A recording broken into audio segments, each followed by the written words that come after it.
Hi, this is Filiberto Amati, and I'm here today with Marco Bevolo, and we have the two esteemed guests for our next episode on the future of design and design thinking, and Marco is going to introduce them.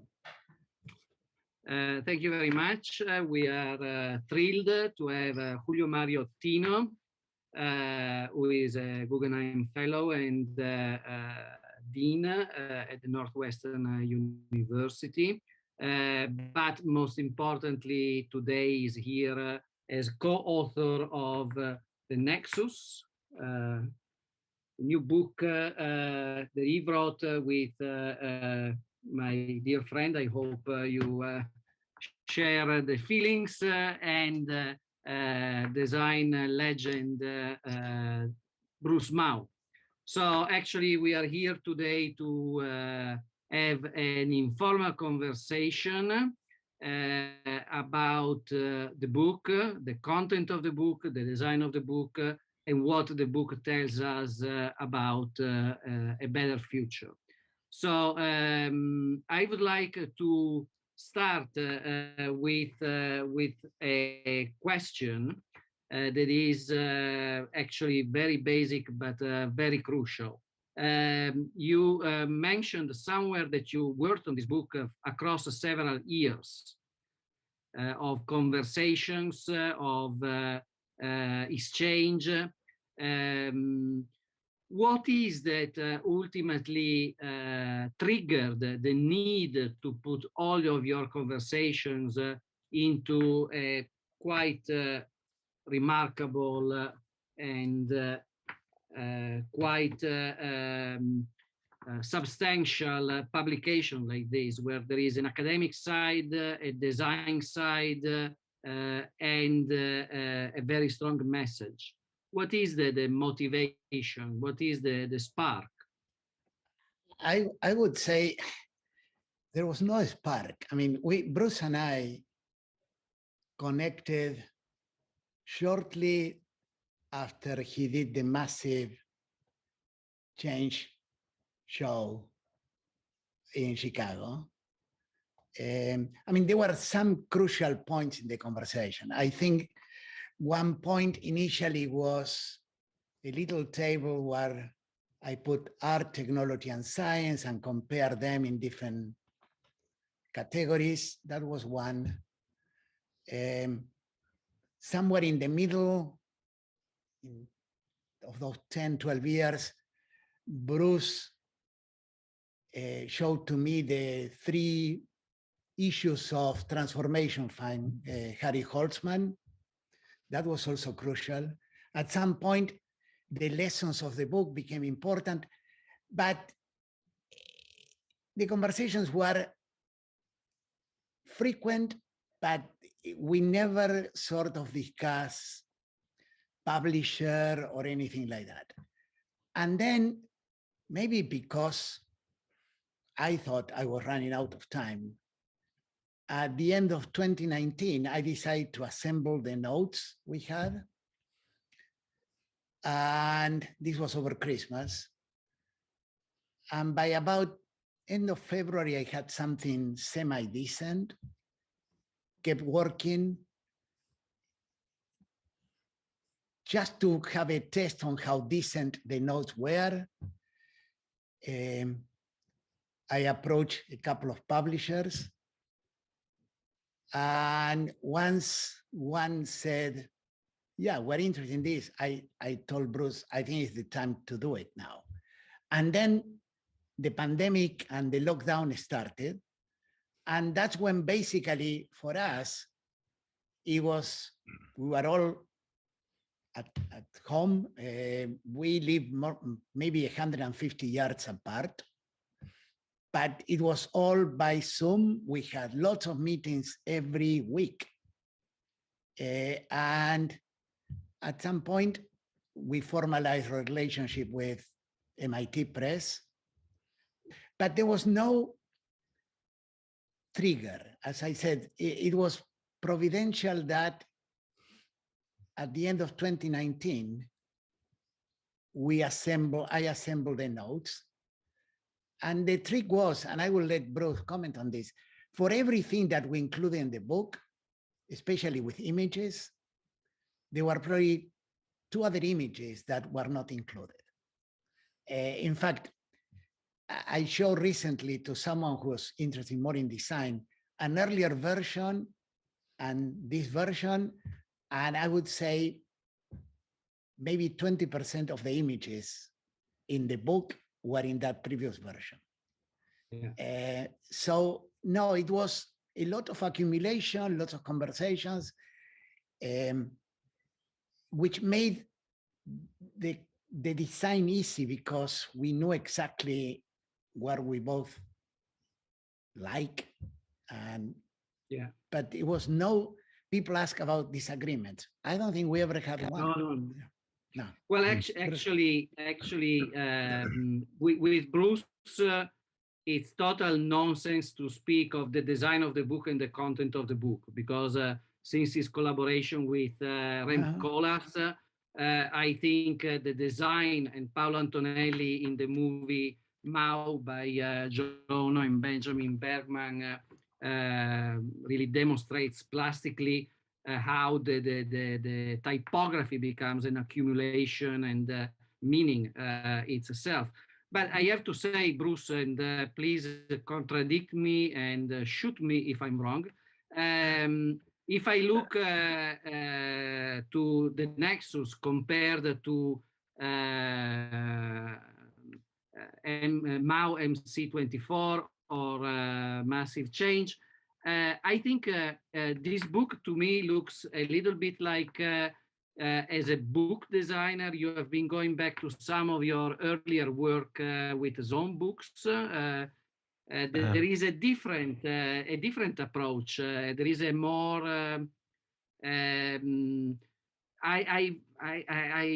I would say almost minimalistic approach to the actual book design. How do you see it in your trajectory as a book designer? So it's actually a bit of a peculiar question, maybe. No, that's I think it's a good question. I think at one point I realized this may be the best book design that I've done. In the sense that the synthesis for Julio and I was really deep. And Julio mentioned the kind of diagram, the chart that he made early on. And I have been doing Nexus my whole life, trying to, I started, when I was in high school, I was intending to be a scientist, and kind of at the last moment became an artist and studied art. And so it's really always been kind of part of my mind and my language and my imagination to kind of bring these worlds together, but I never named it as such. And when Julio showed me the little chart, I was so blown away, because what he had done was to look at the 3 domains of art, technology, and science, and 23 dimensions, 23 different, it wasn't so complete then, but it was that going that way, looking at all the different dimensions of the domains to understand how they are different, how they're the same, what are the kind of, what happens, what operates, what's the operating system within each of the domains, and what's the language that you need to kind of develop to be able to synthesize those worlds. Mm-hmm. And so for me, this book is really a book where the subject of the book is really the practice of my life and my creative design practice. And so the synthesis, I think, was really quite something quite special, and in some ways more than any other book that I've ever worked on, because it was itself the subject of the work.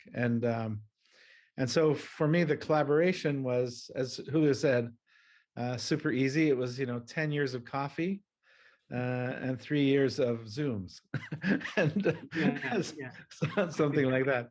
And it was really one of the great intellectual adventures of my life. I mean, Julio is a very he's quite modest, but he's a very special intelligence and very special talent. Being a painter and a scientist, being someone who actually is a Nexus person, he really understands what that means. And we had collaborated earlier on a practice at Northwestern that he called whole brain engineering. It was really introducing, in some ways, a kind of early Nexus model to say, look, we not only need quantitative excellence, we need qualitative excellence too. We need the whole brain to do the best possible work. And it really, I think, was quite radical to introduce that. Actually, one of the concepts that you present in the book is that of the blurification.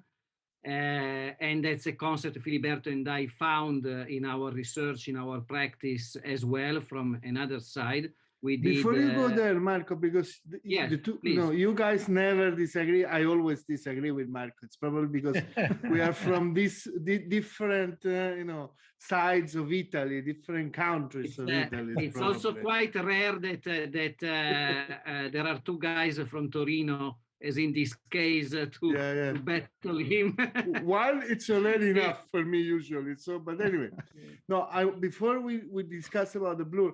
I really like the origin story because it feels very natural. No, it's like you plant a seed and then little by little it grows. You nurture it. Of course, you need to water it, and then there wasn't a decision.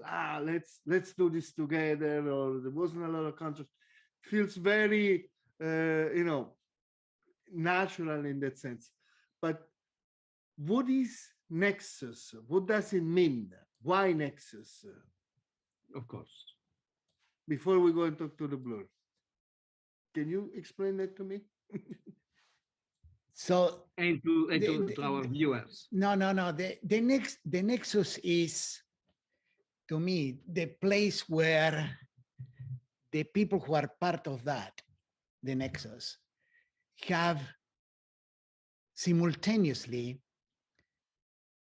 the ability to look at things with more than one pair of glasses. Okay, so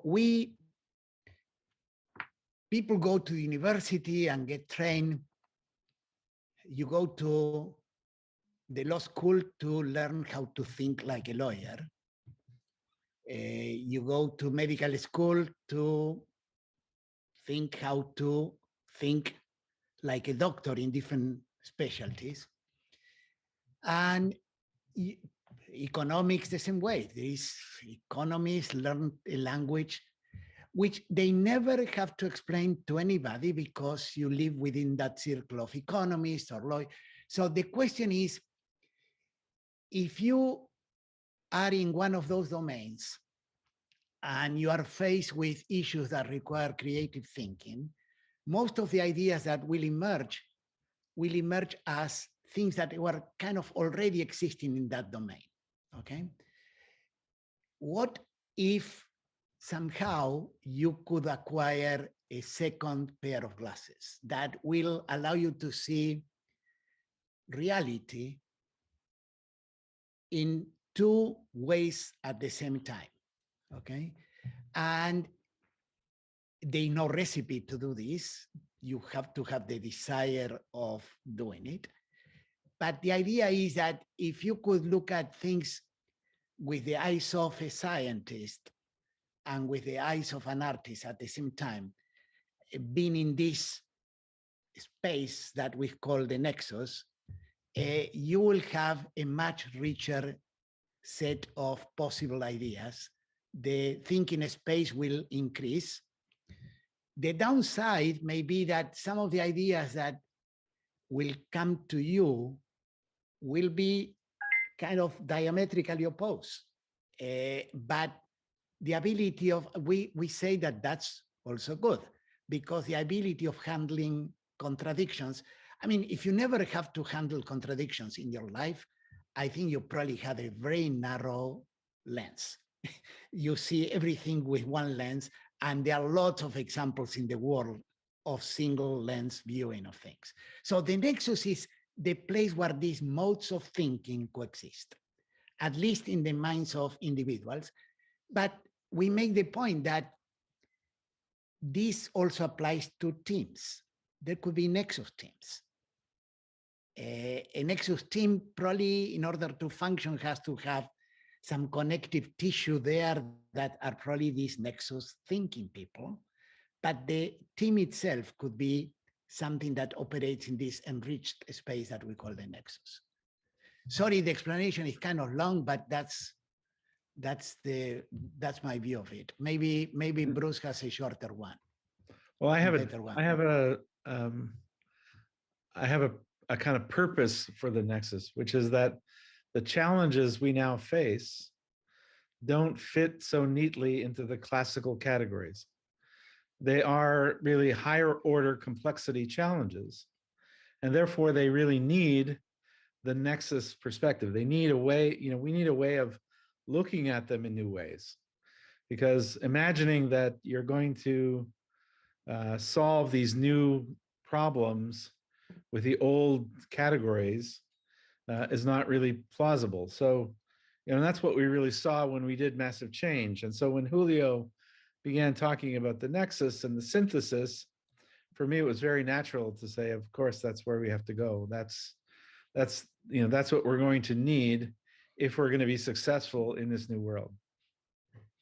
Yeah.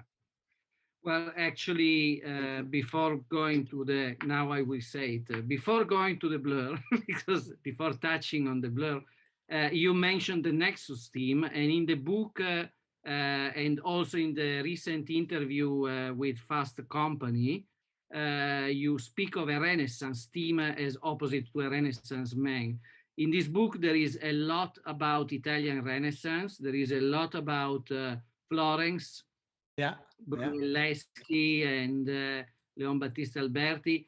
I wanted to ask you, what would be the ideal Renaissance team in your perspective, and why is a Renaissance man not feasible any longer, as you eloquently articulate in the book and with other interviews?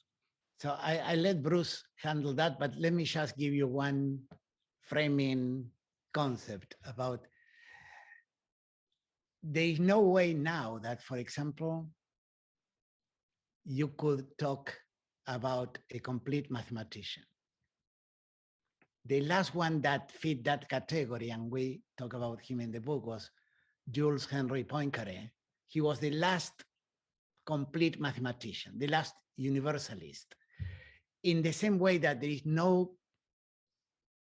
not possible to have a complete mathematician, in many other areas, you cannot have a complete anything. Physics is too broad to have one complete physicist. And so our expectations for what completeness is as something embodied in an individual have to be kind of scaled down a little bit. But that doesn't mean that you cannot expand the concept to a team that has all the components. Yeah. And that's really where the Renaissance team comes from. It was first named by Bill Buxton, who became our chief scientist in our studio. Even though I really didn't have a job for chief scientist, he declared that he was our chief scientist.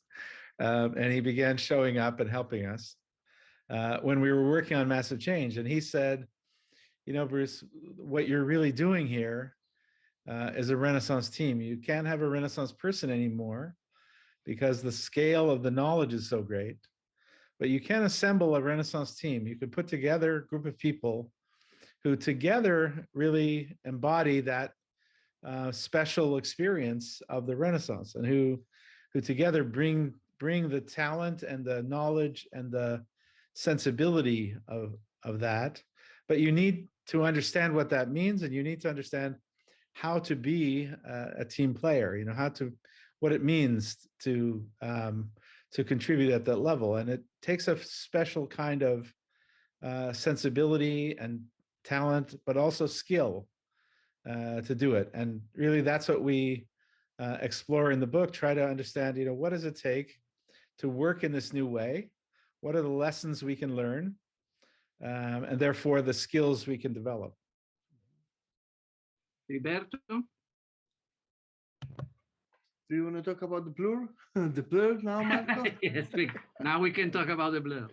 Now we actually, I was really triggered because Filiberto and I did a study about the impact or future developments derived from the digitalization, in essence.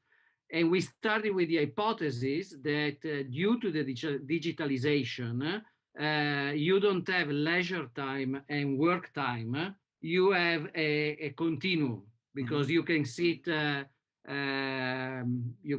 in your bedroom at midnight exchanging emails about a contract with another continent, or you can be at your office and book your holidays on your mobile.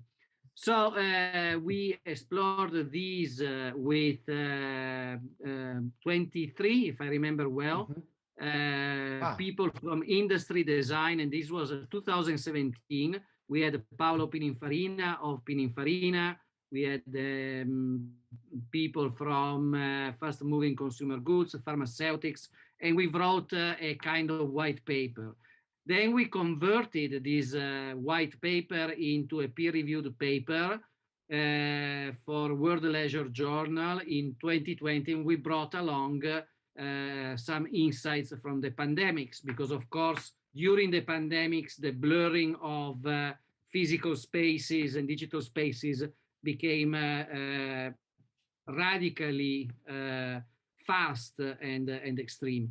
It was just for me a coincidence to see that you also in the Nexus propose the notion of the blur, and of course you propose it from a different angle. So I wanted to ask you, what's your view on the blurring, and what do you think this says about the future?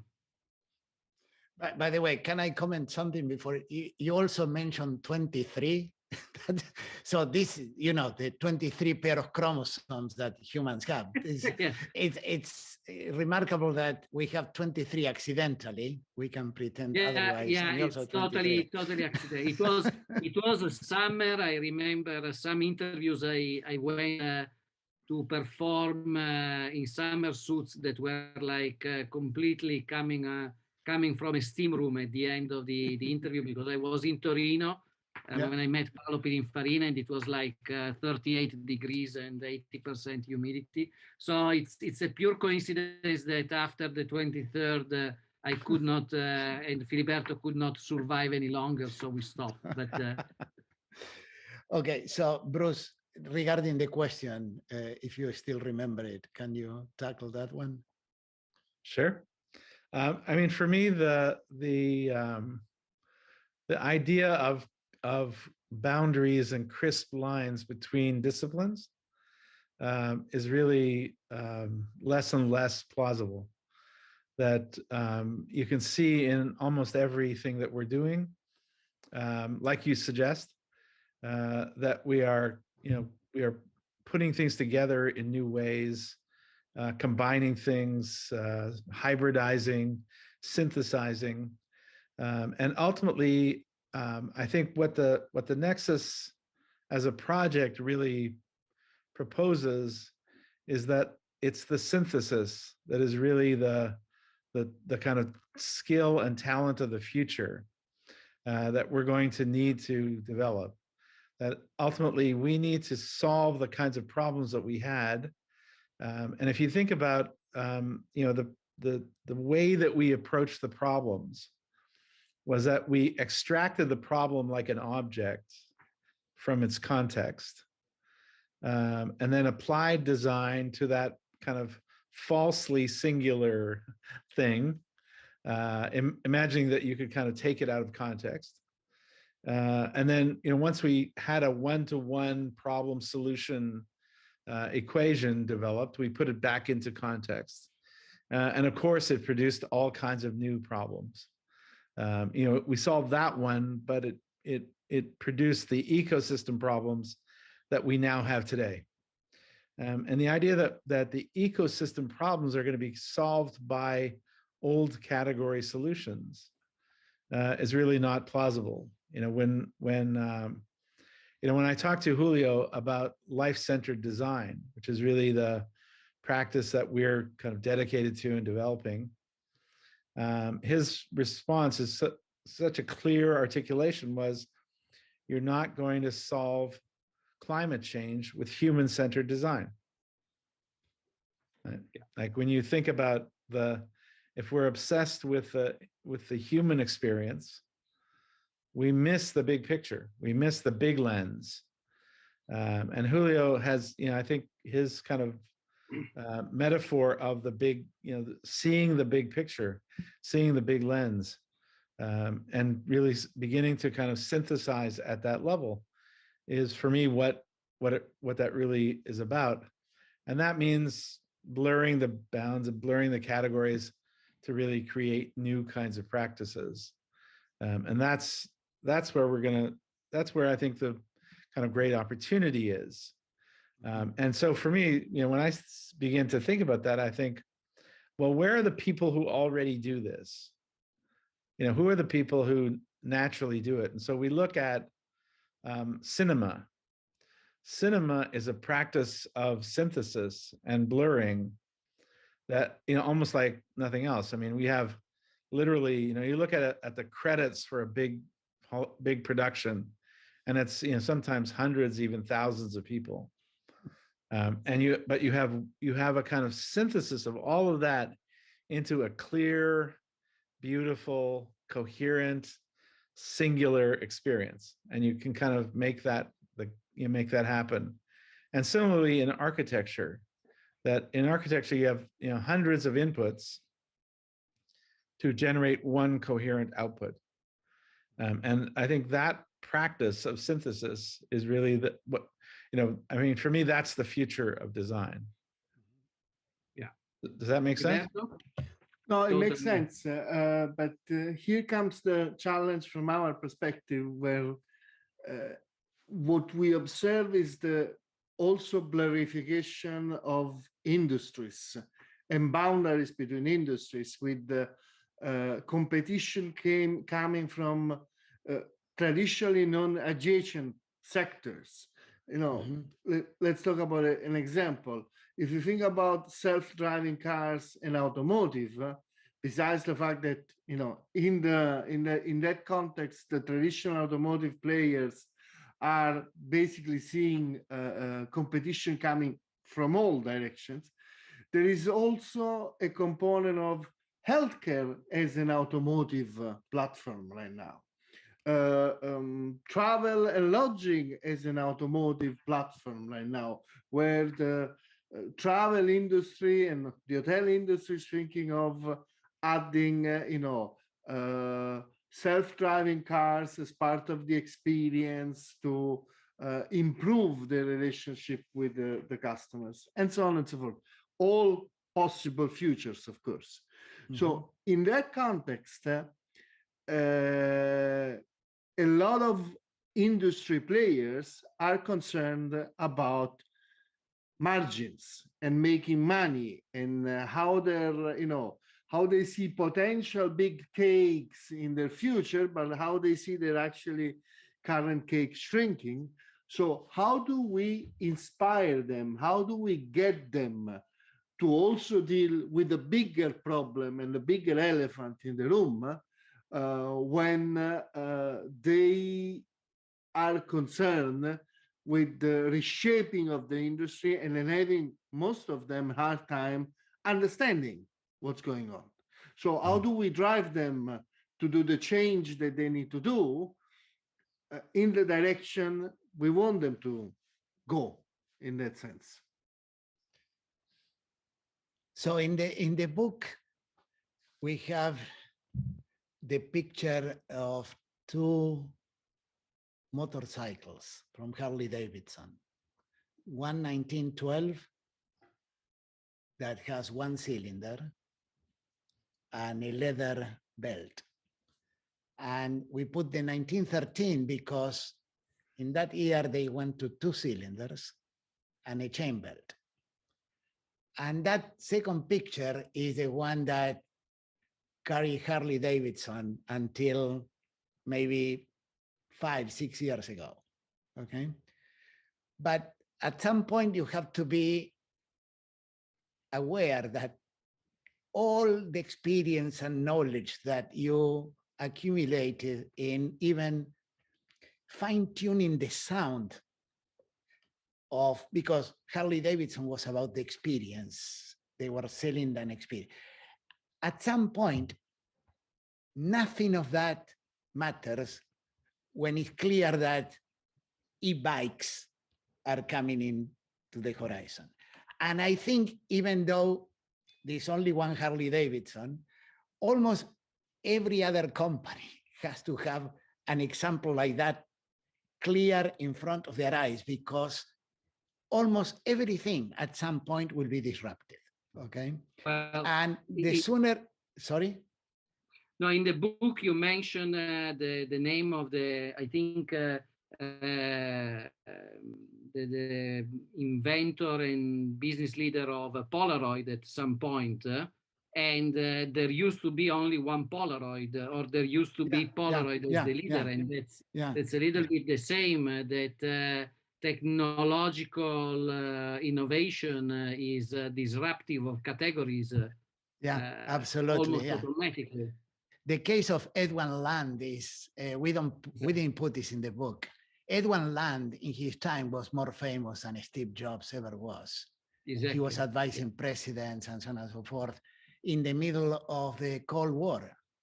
And the question during that time was how to get the pictures that the U-2 planes were shooting over Russia. And this was declassified recently. People think that Edwin Land never wanted to go beyond what is basically a chemical processes to produce film, like in Polaroid. But he was one of the few people advocating in this circle of advisors to the president about digital technology. And this was in the middle of the Cold War. And he was advocating this privately, but he never changed that in Polaroid itself. So, but that's a clear case of transition. Everything that you had accumulated in knowledge on how to polish lenses, even if you are in classical photography, producing Hasselblads and whatever famous camera was there made in Germany, nothing of that helped you when the transition went to digital. So I think no matter where you are, even in science, I think you have to be prepared that at some point people will say, you know what, we heard enough about you going in this direction. We need to go in another one.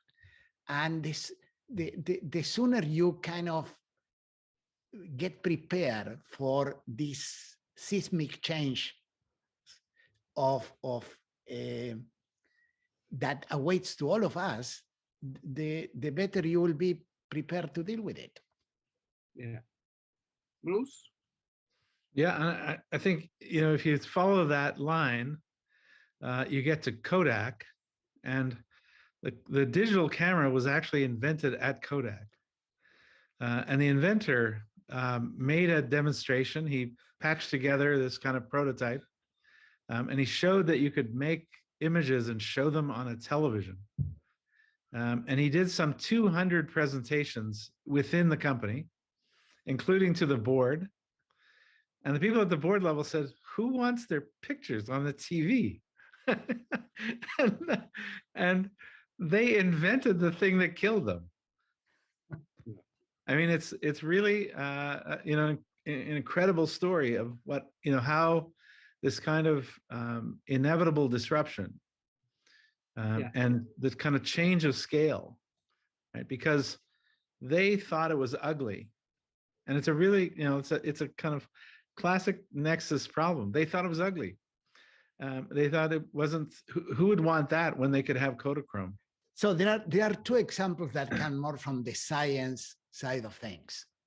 So in the past, a chemist of first rank, a really respected chemist, was the one who could imagine a molecule, imagine what properties it would have, and then find a way of making the molecule, okay? And then something happens that was completely inelegant and was what is called combinatorial chemistry, okay? That you have a process in which you produce in one shot 1,000 variations on that molecule.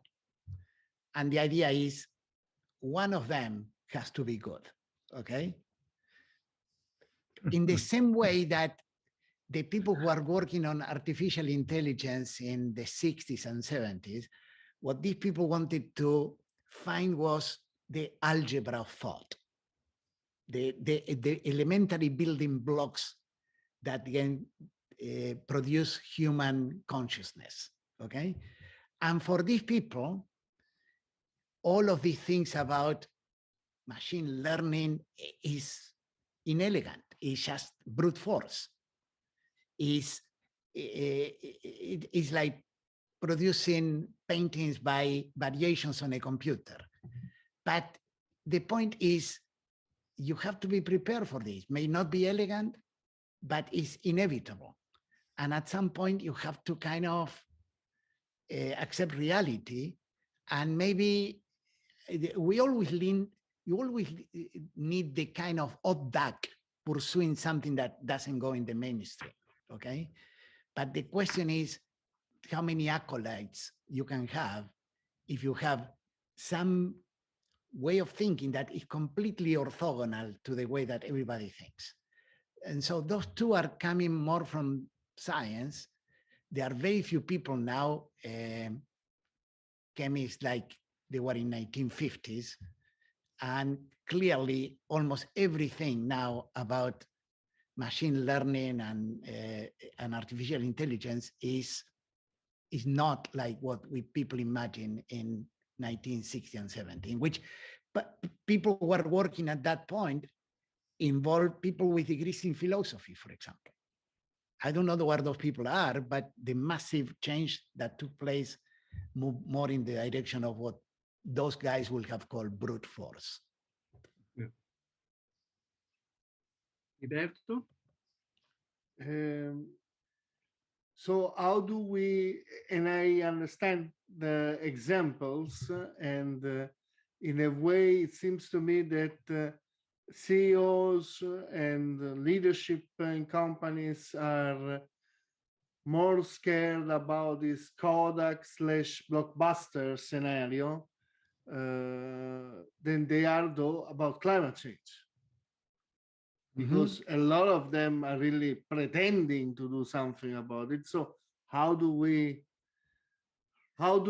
can the Nexus really help making this landmark change for companies? I think one of the ways is to show, and it's one of the things we do in the book, is to show the impact of what happens when you really think at the Nexus. If you take the work of Apple or Pixar or Disney, these are Nexus companies. And if you take a company like Apple and you take beauty out of it, you would be left with a reasonably good technology company that you've never heard of and would have accomplished very little and really changed nothing. But when you put beauty into it, the way that Jobs really did, he understood he was, intuitively a Nexus person. He understood that that design was really the kind of methodology that would change things. And he synthesized that and produced Apple. And you create the most valuable company in the history of the world. And I think the fact that business leaders don't see that and copy it is, for me, really shocking. That that you have to explain it when it's so obvious that there's a reason that they put designed in California on their products, because where it's manufactured is inconsequential. But the design culture, in the same way that Florence produced the Renaissance, the culture of the design place really produces the effect and produces a Nexus culture capable of changing the world. And that's really what happened. But So sorry, please. No, one thing that we mentioned very much in passing in the book, and this is based on conversations I had with a friend who is in marketing here, is when at some moment in the past or now, a company manages to fuse two things that normally go in separate ways, like engineering excellence and raw emotion. Okay, but that's what Ferrari was able to do. How they will manage this going to electric cars, God knows. But the idea that you can have two things that people in their minds intertwine, but in most cases are separate, there are many instances where this can happen. In some cases, you will probably hide one because you want the image. For example, I think we mentioned in the book a company who has the most amount of data about everything and probably really bad marketing is Facebook. Okay, because it's all analytical and not emotionally driven. But then there are companies that they look completely emotionally driven, like many luxury companies, the ones under Louis Vuitton, Moet Hennessy.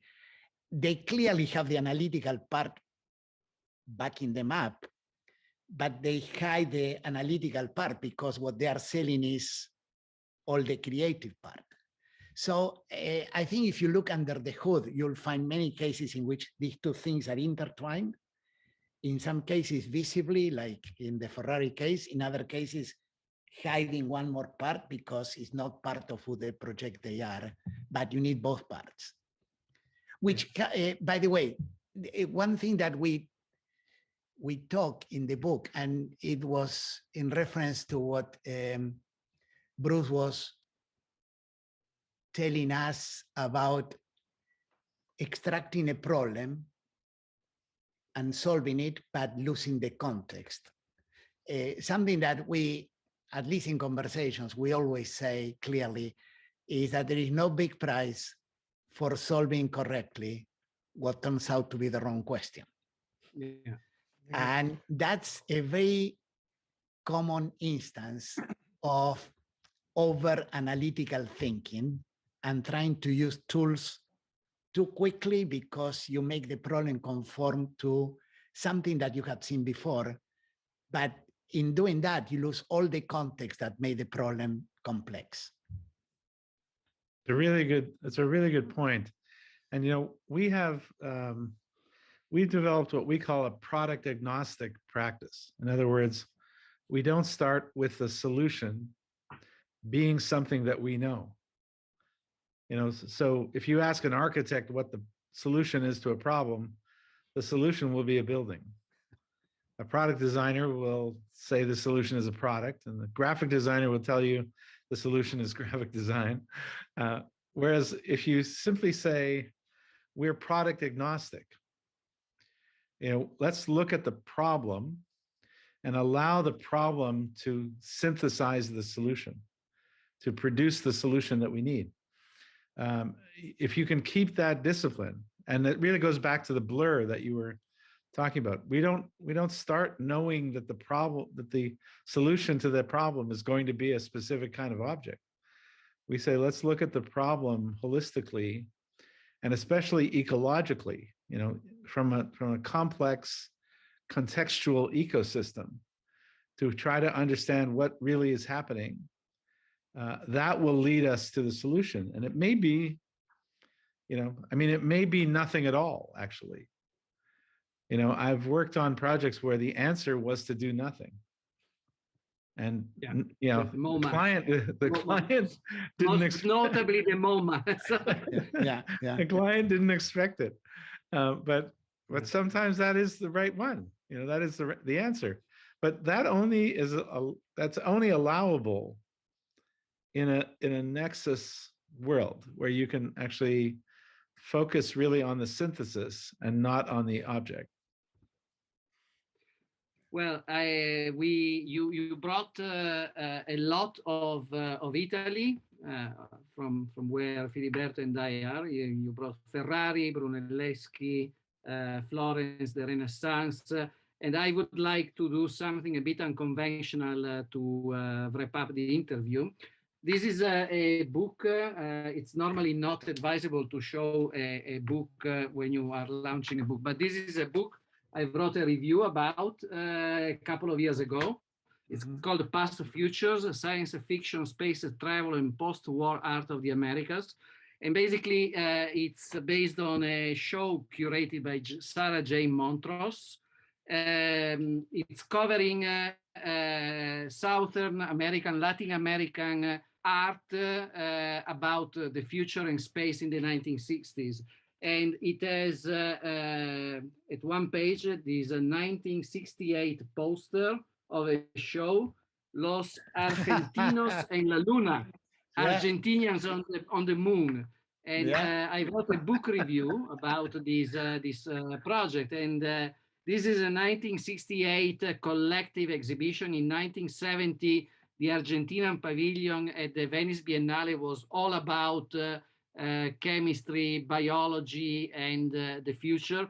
And I made a comment that in 1968 was just before the very tough 1970s in Argentina, but still the Argentinians were radically optimistic.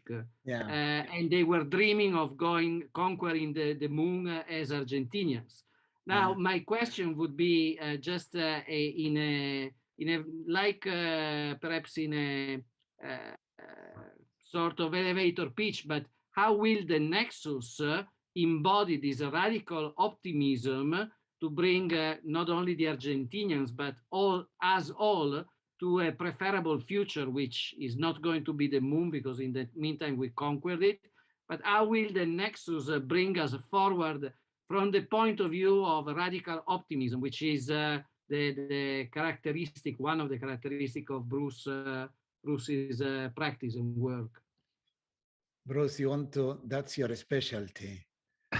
Optimism. Yeah. I think it is, I hadn't really thought this through, but now that you've mentioned it, I think Nexus does demand optimism. It demands the belief that we will be able to synthesize and bring these worlds together. So it starts from the premise that that we will have the capacity to do that, even though the worlds themselves, and Julio really kind of maps it out beautifully in the book.